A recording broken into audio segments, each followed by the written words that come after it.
네, 오늘 말씀의 제목은 영광스러운 모습입니다. 예수님께서 영광스러운 모습으로 변형되셨다는 말씀인데, 제가 2018년 누가복음으로 이 말씀을 전했는데, 사순절 기간을 앞둔 그때 예수님께서 그 모습이 영광스럽게 변화되었다라고 하는 것은 예수님이 어떤 분이신지, 그리고 예수님이 무엇을 위해서 이 땅에 오셨는지를 볼 수 있는 중요한 말씀입니다. 9장 1절의 말씀 보니까 예수님은 제자들에게 죽기 전에 하나님의 나라가 권능으로 임하는 것을 볼 자들도 너희 가운데 있다, 이 말씀을 하시고 예수님께서 베드로와 야고보와 요한 세 제자를 데리고 높은 산에 올라가셨습니다.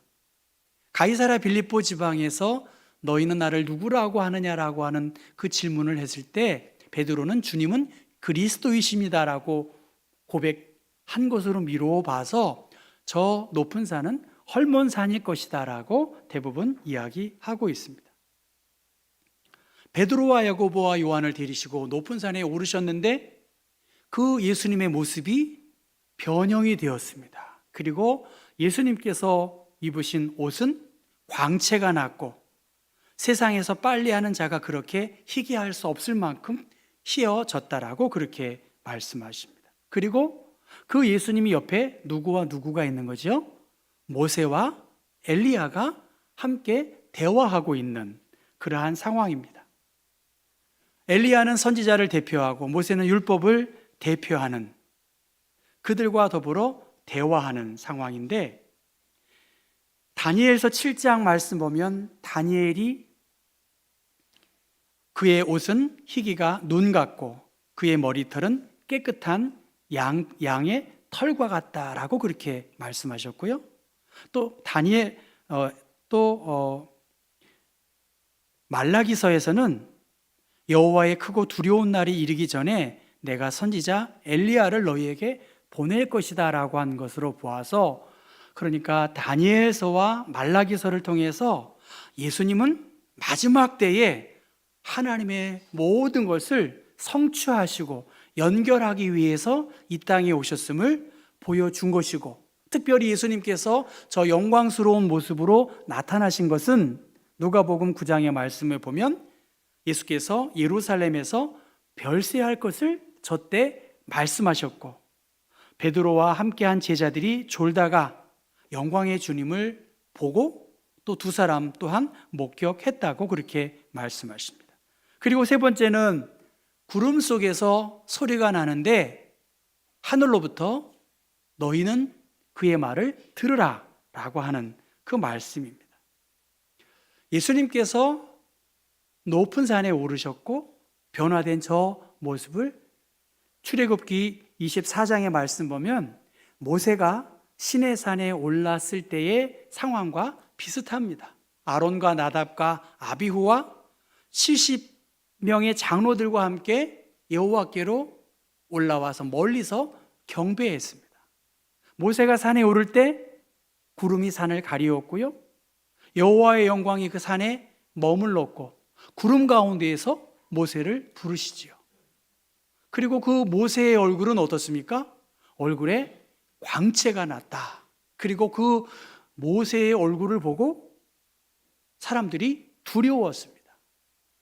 모세가 말한 다음에야 비로소 모세에게 대한 두려움을 벗고 얼마나 그 얼굴이 밝았는지 수건으로 가리우는 그러한 일들을 성경은 증거하고 있습니다. 산의 의미와 산에 임한 거룩한 하나님을 경험한 모세, 또 예수님, 아브라함 또한 이삭을 모리아산으로 데리고 갑니다. 왜? 그 모리아산의 제단에 바치게 하기 위해서 산에 올랐습니다. 그때 이삭을 제물로 드리려고 할 그때 이제서야 하나님을 경외하는 줄을 알았다라고 하는 하나님의 음성을 그는 듣게 되었습니다.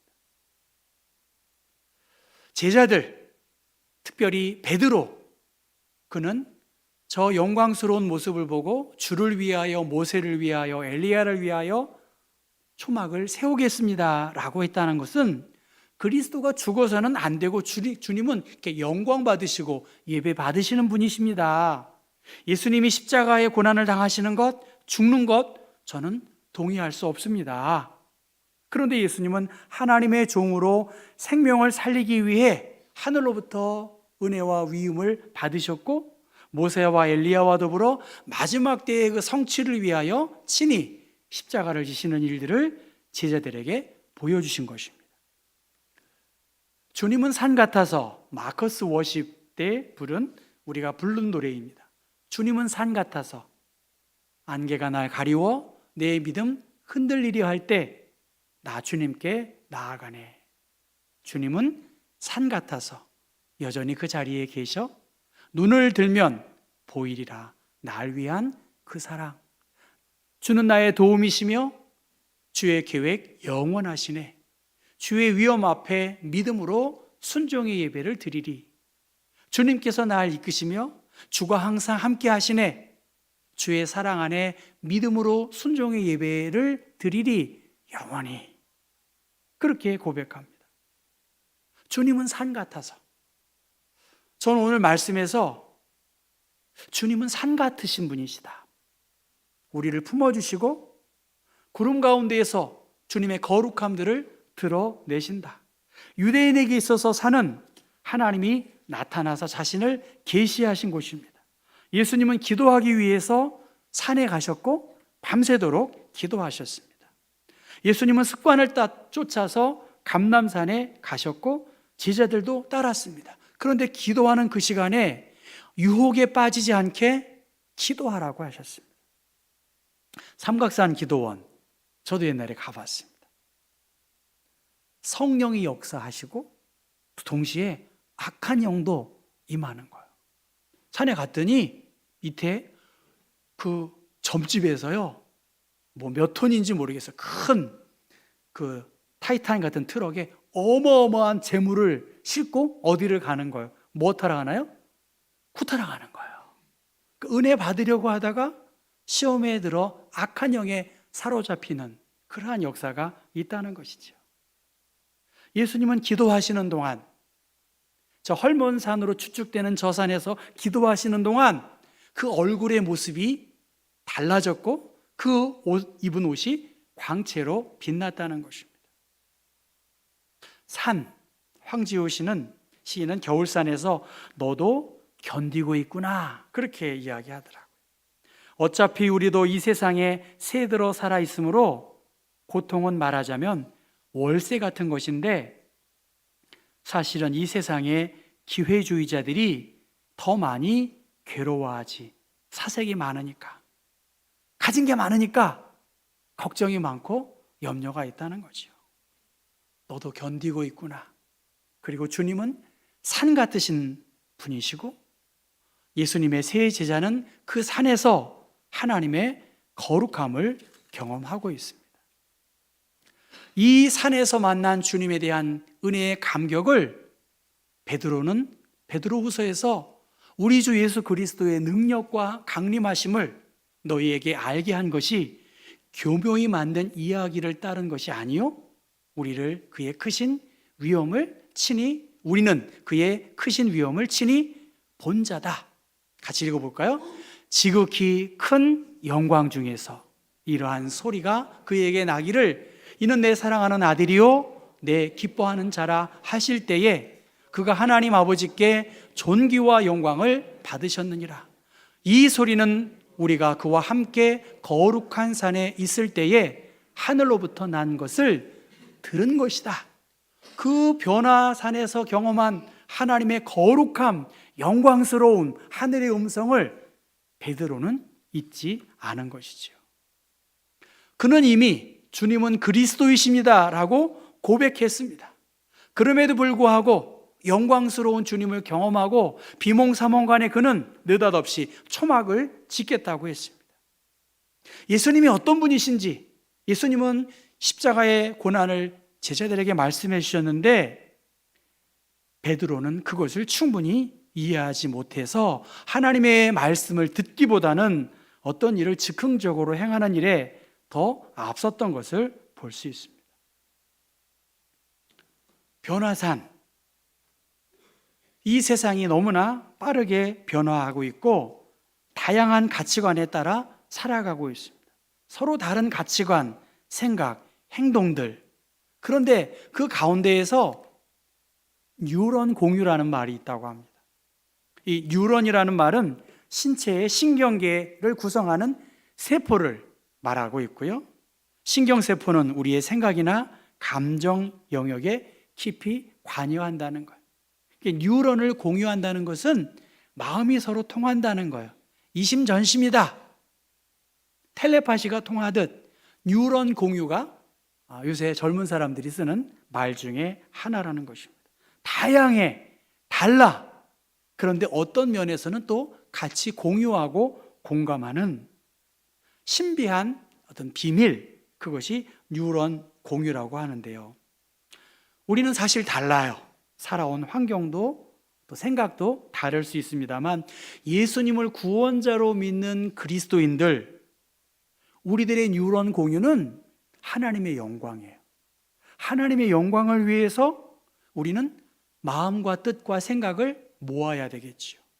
하나님의 영광을 위해서 주 안에서 우리는 기뻐할 수 있고 쉬지 말고 기도하는 일들, 기도를 강조하는 것, 그리고 모든 일에 감사할 수 있는 것, 교회가 복음을 증거하는 일들에 앞장서는 것, 너무나 중요한 우리가 품어야 할 마음이겠지요. 그러니까 뉴런 공유, 그리스도인의 뉴런 공유, 우리 경복교회 교우들의 함께할 공유, 거룩한 성산에 오르고 하나님의 임재를 체험하고 하나님의 음성을 듣고 예수 외에는 아무것도 보이지 않는 것이고 내 자신이 하나님 앞에 온전히 서는 것이죠. 그러기 위해서는 특단의 조치가 필요합니다. 거룩한 산에 올라야 돼요. 그리고 깊이 기도해야 되겠죠. 우리 경복교회가 기도하기 참 좋습니다. 기도하기 좋은 이 교회에 앉아있기만 하면 얼마나 좋겠습니까? 아무도 보이지 않고 주님이 나를 보시는 그 시간, 그 고요함 속에서 제자들은 자신의 뜻이나 자신의 기대가 아니라 예수님께서 말씀하시는 그 음성, 그 뜻에 순종하면서 나아가야 되는 것이지요. 어느 마을에 큰 잔치가 벌어졌습니다. 잔치에 참여하는 사람들이 포도주 한 병씩을 가지고 오기로 했대요.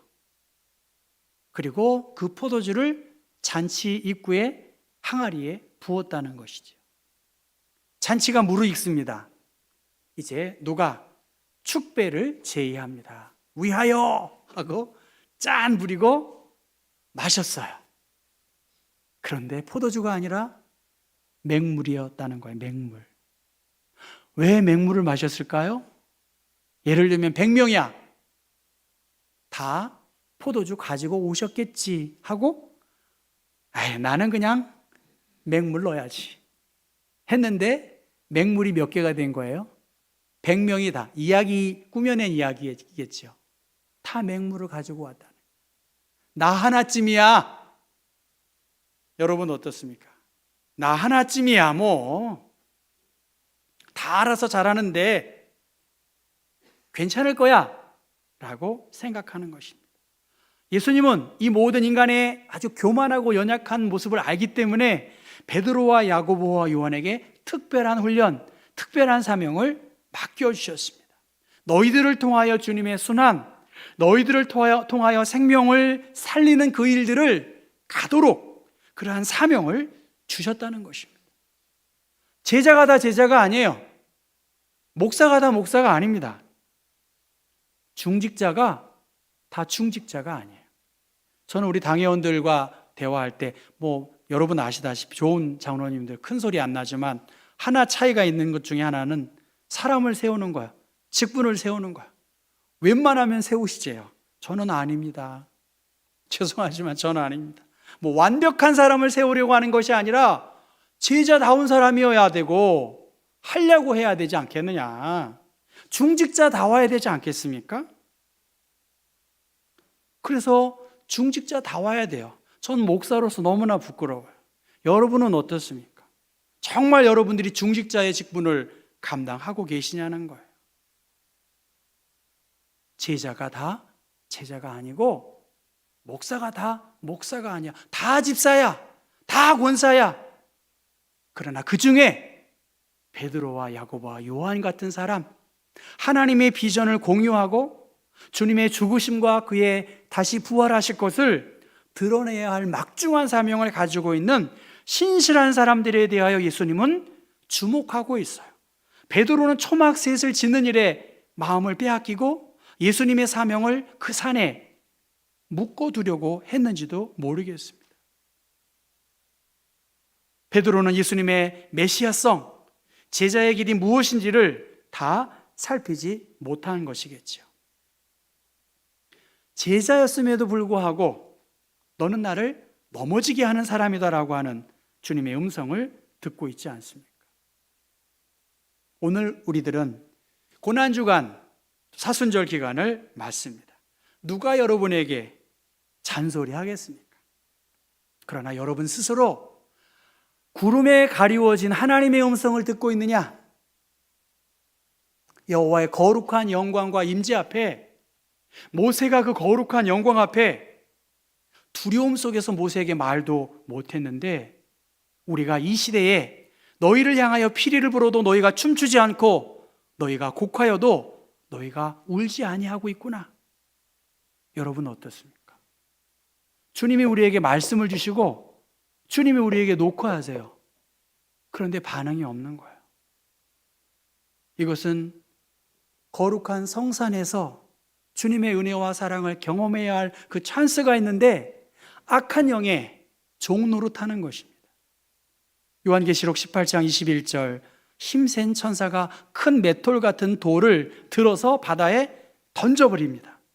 바벨론, 큰 성 바벨론이 이렇게 멸망할 것이다. 비참한 결과를 초래할 것이다. 악한 영이 더 이상 발 디딜 수 없도록 그렇게 말씀하셨고, 요한계시록 19장에는 하늘에 허다한 무리의 큰 음성 같은 것이 있어 이르되 할렐루야, 구원과 영광과 능력이 우리 하나님께 있도다라고 그렇게 말씀하십니다. 그리고 그 요한계시록 19장 8절의 말씀 보면 그에게 빛나고 깨끗한 세마포 옷을 입히도록 허락하셨으니 이 세마포 옷은 성도들의 옳은 행실이다라고 말씀하셨어요. 베드로와 야고보와 요한, 너희들의 옳은 행실을 통해서 마지막 때에 그리스도의 정결한 신부로 그리스도의 일들을 위해 예비하고 그 일을 준비하는 일에 앞장서라고 주님이 도전하고 있습니다. 오늘 우리들은 생명이 움트는 계절을 보내고 있고 사순절을 맞이할 것입니다. 하나님의 선하신 섭리 안에 이 계절의 변화 속에서 주님은 우리에게 도전하고 있어요. 하나님의 나라가 가까이 왔다. 예수님께서 하나님의 나라가 가까이 왔다고 했고 너희들 또한 하나님의 나라에 집중하라는 거예요. 그 마음에 문을 놓고 하고 계시는 것입니다. 이를 위해 너희들이 해야 할 것은 성산에 올라라.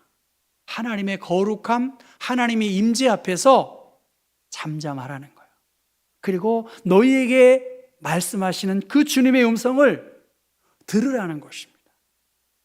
그것은 주님의 제자로서 한 걸음 한 걸음 나아가는 것이고, 주님께서 이 땅에 오셔서 고난당하시고 영광스러운 일들을 우리들에게 보여주시는 것, 그 일을 위해 더 힘쓰라고 하는 주님의 그 귀한 일에 앞장설 수 있는 우리의 모습, 우리의 내면적인 모습까지도 변화가 있어서, 여러분 우리가 노출되잖아요. 말씀에 노출되고 상대방에게 노출되잖아요. 내 모습이 다른 사람에게 어떻게 비춰지는지 다 알잖아요. 여러분 그렇지 않아요? 그렇기 때문에 모습이 변화되고 내면의 마음 자세가 달라져서 거룩함과 영광스러움을 유지하고 드러낼 수 있는 주의 백성들 되기를 주님의 이름으로 부탁합니다.